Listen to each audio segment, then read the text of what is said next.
Bonjour chers internautes, comme vous le savez, nous sommes ici sur votre chaîne YouTube Pentium Afrique, plus précisément sur votre émission Gandam, une émission qui est philosophique, littéraire, artistique en quelque sorte.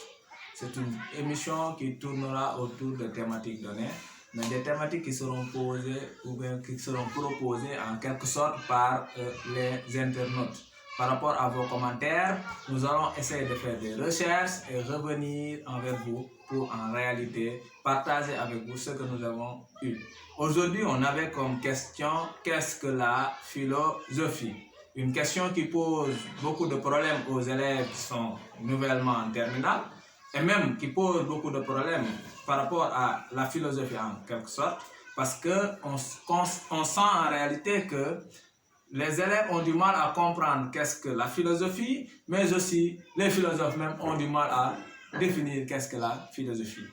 Quand définir, c'est tout simplement montrer les limites, en quelque sorte, montrer le champ de validité de la philosophie. Donc, on se rendra compte qu'en réalité, dire qu'est-ce que la philosophie, c'est une difficulté maximale.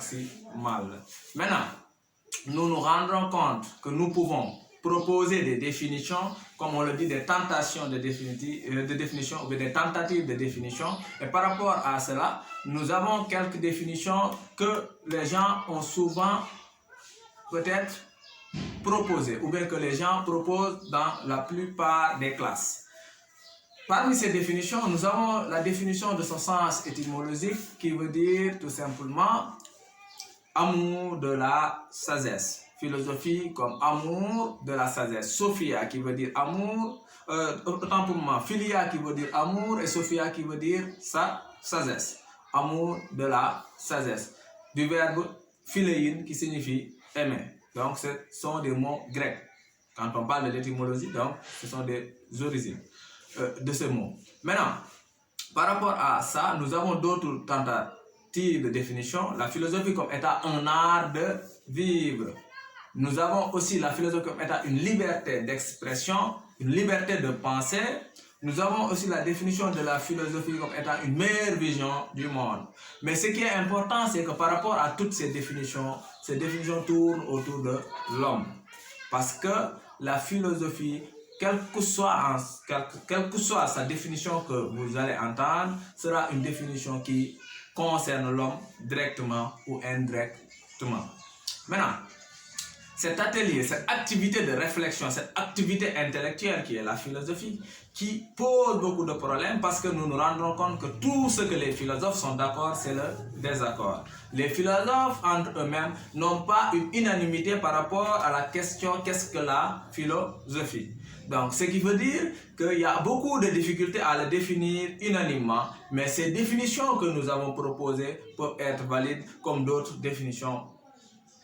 Et par là, nous allons peut-être parler d'une anecdote d'un jeune professeur qui s'appelait tout simplement Jules Lachelier. Lors d'un cours, un de ses élèves lui a demandé « Monsieur, qu'est-ce que la philosophie ?» Face à la question « Qu'est-ce que la philosophie ?» le professeur, humble et simple, qu'est-ce qu'il va répondre? « Je ne sais pas. » Les élèves ébahis et étonnés se mettaient à rire parce que c'est étonnant en réalité, quelqu'un qui se dit être ingénieur de la philosophie, quelqu'un qui se dit être détenteur d'une connaissance, ne parvient pas en réalité à définir ou à expliquer qu'est-ce que cette discipline-là. Et face à cela, il ne savait pas que c'était la meilleure des définitions que l'on puisse avoir par rapport à cette question posée.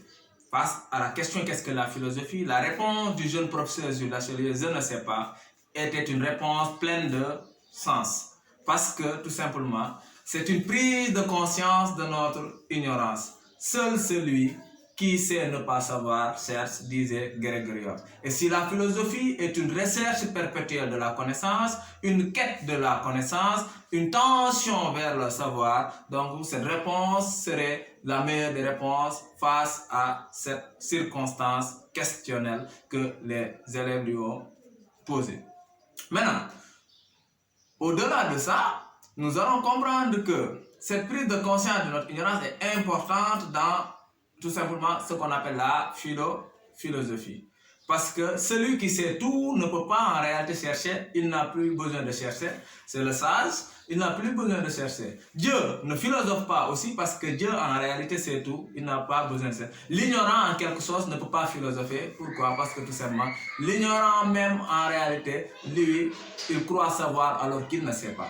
Maintenant, seul le philosophe, c'est-à-dire lui qui est conscient de son ignorance, qui peut chercher, il va vers la quête de la connaissance. Cela va tout simplement répondre directement à ce que Jean Lombard avait dit par rapport à la définition de la philosophie. Pour Jean Lombard, la philosophie est une traversée dont le pont d'attache est l'ignorance. Il l'a bien dit dans son œuvre Démarche et territoire de la philosophie à la page 44. Fin de citation, c'est ce qu'il avait dit. Maintenant, au-delà de cette définition qui est une prise de conscience de notre ignorance, nous nous rendrons compte que la philosophie aimerait en réalité avoir une modestie de cette personne qui veut tendre vers elle. Mais la philosophie, c'est la vie.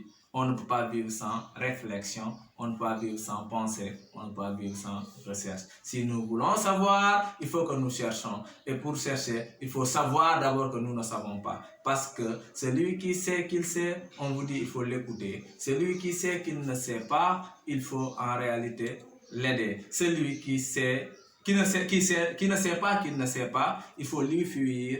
Maintenant, celui qui ne sait pas qu'il sait, en réalité, il faut lui conscientiser, il faut lui tout simplement montrer qu'il sait. Merci, à la prochaine fois.